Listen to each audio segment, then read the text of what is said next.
जादुई 3 साड़ी का जादू। रौनकपुर गांव में प्राची नाम की एक लड़की रहती थी। प्राची जब बहुत छोटी थी तभी उसकी माँ का देहांत हो गया था, जिसके बाद उसके पिता ने सुनीता नाम की औरत से दूसरी शादी कर ली।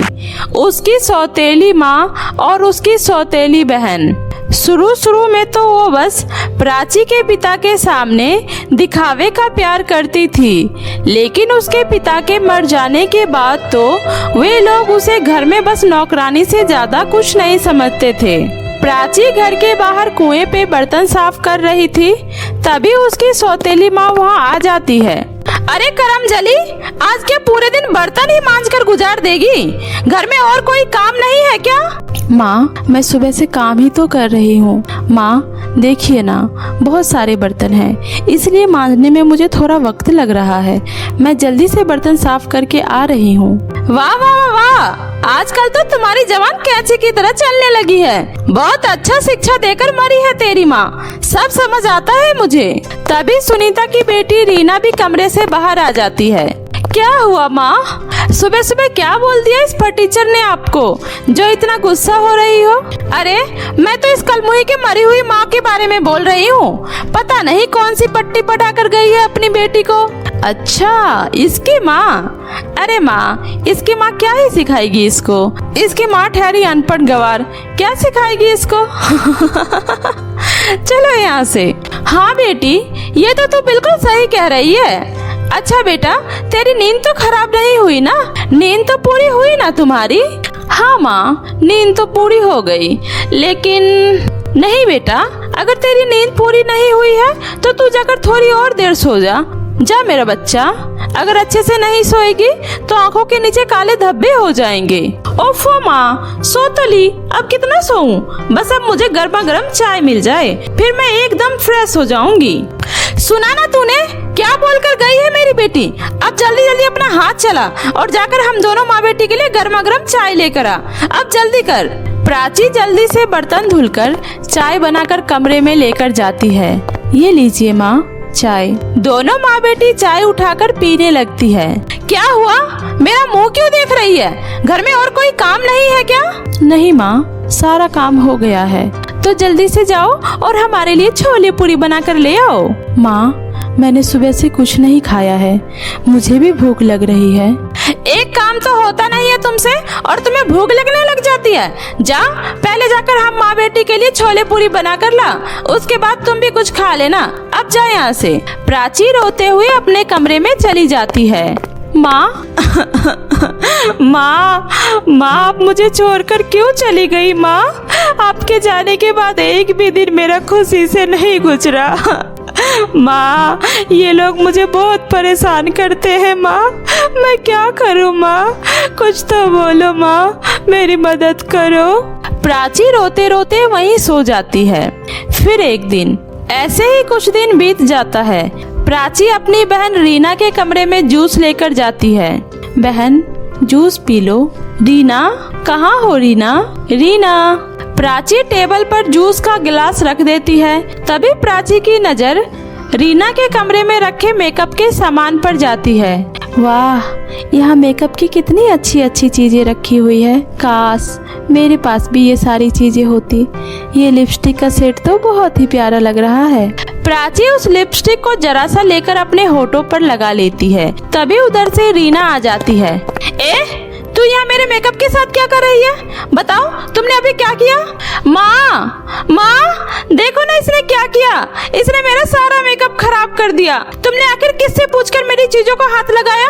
नहीं बहन, मैंने कुछ भी खराब नहीं किया, मैं तो बस देख रही थी। अच्छा, देख रही थी? तो फिर ये तेरे लिप्स कैसे लाल है? तूने किससे पूछकर ये लिपस्टिक लगाई? तभी सुनीता भी उधर से आ जाती है। अरे करमजली, मेकअप करने का बहुत ज्यादा शौक चढ़ा है क्या तुझे? आखिर इतना बन ठन कर क्या करने वाली थी? रहने दो माँ, इसकी माई से यही सिखा कर गई है, आखिर अपने माँ पे ही जाएगी ना। बिल्कुल सही कहा तुमने बेटी। अब चल यहाँ से, चल अब जा यहाँ से।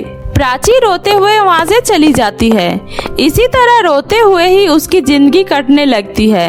उसकी सौतेली माँ और उसकी सौतेली बहन उसे हमेशा ही परेशान किया करती थी। फिर एक दिन सुनीता अपनी बेटी रीना को तैयार कर रही थी। छाया, ओ छाया, जरा यहाँ आओ जल्दी। जी माँ। सुन छाया, आज मेरी बेटी को लड़के वाले देखने आ रहे हैं, तो अच्छे से चमका कर घर की सफाई कर दे।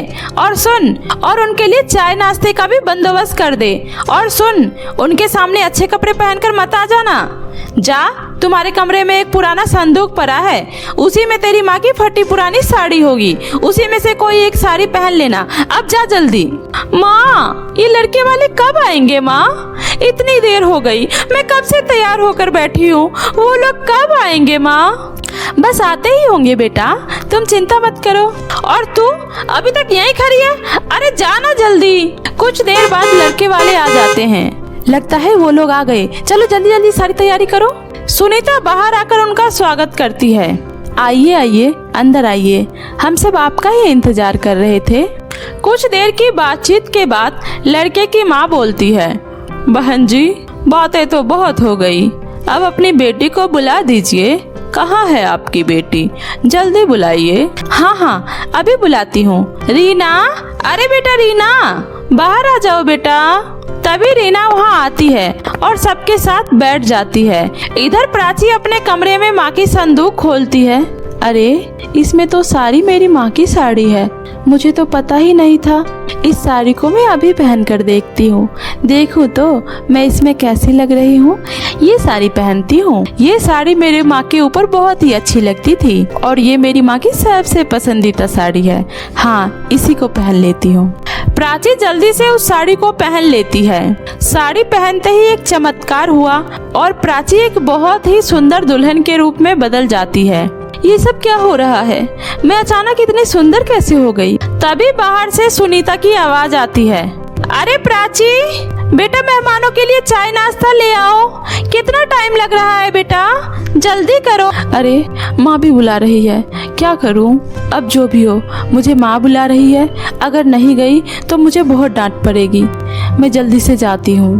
प्राची साड़ी में ही चाय लेकर वहाँ चली जाती है। ये लीजिए आपके लिए चाय।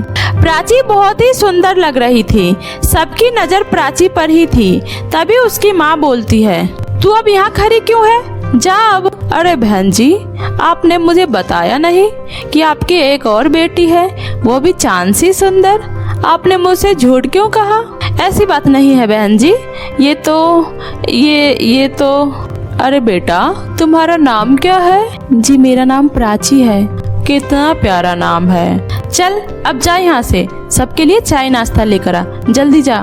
ठीक है माँ, जाती हूँ। उसकी कोई जरूरत नहीं है बेटा, तुम यही रुको मेरे पास। वाह, कितनी अच्छी चाय बनाई है प्राची बेटा तुमने, मजा आ गया। बिल्कुल सही कहा माँ आपने, इतनी सादगी और इतने गुणों से भरी है प्राची। मैं तो प्राची से ही शादी करूँगा माँ। नहीं, आप लोग ऐसा नहीं कर सकते, आप लोग तो मुझे देखने आए थे ना। बहन जी नहीं, वो ये देखिए बहन जी, मेरे बेटे को आपकी दूसरी बेटी प्राची ही पसंद आई है, तो मैं अब प्राची से ही अपने बेटे की शादी करूंगी और मेरे बेटे की शादी अब प्राची से ही होगी। हमें कुछ नहीं चाहिए, हमें तो बस बहू के रूप में प्राची ही चाहिए। हम अगले ही महीने शादी की दिन पक्की करते हैं। इतना बोलकर लड़के वाले वहाँ से चले जाते हैं। उनके जाते ही प्राची पर उसकी माँ और बहन का अत्याचार शुरू हो जाता है। कमीनी, नमक हराम, बता बता तूने ये जादू कैसे किया? सच बता, तू एकदम से इतनी सुंदर कैसे हो गई? सच बता, वरना अभी के अभी तेरी जवान खींचकर बाहर निकाल दूंगी। अब बताते क्यों नहीं है, बताओ ना। मेरा यकीन करो माँ, मैंने कुछ भी नहीं किया, मुझे नहीं पता ये सब कैसे हुआ। मैंने तो बस अपनी माँ की पुरानी साड़ी पहनी थी और ये सब हो गया। अगर ऐसी बात है तो अपनी माँ की पुरानी साड़ी मुझे भी दे, मैं भी इसे पहनकर सुंदर बनना चाहती हूँ। ला जल्दी दे मुझे।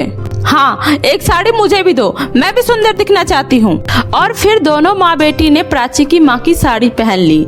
साड़ी पहनते ही दोनों माँ बेटी एकदम कोयले की तरह काली हो गई।